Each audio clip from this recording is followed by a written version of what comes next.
वृषशैलाधिप एव दैवतन्नः वृषभाद्रेश्वर एव दैवतन्नः फणिशैलाधिप एव दैवतन्नः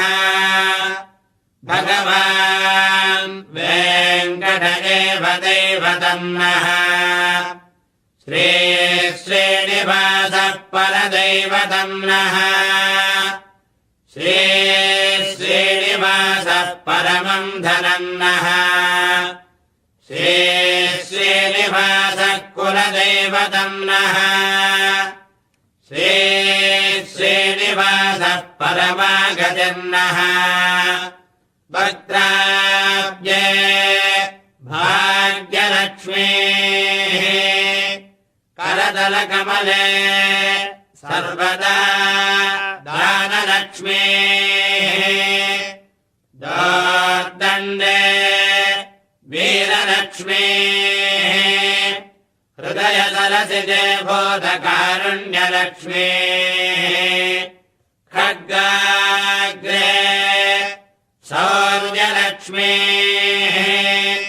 निखिलगुणगणाडम्बरे कीर्तिलक्ष्मीः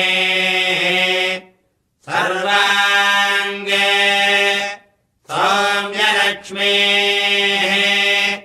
मयितविजयताम् सर्वसाम्राज्यलक्ष्मीः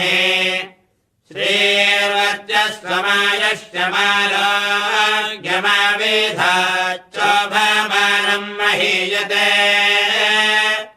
धान्यम् धनम् पदम् बहुपत्तलाभम् शतसंवत्सरम् दीर्घमायुः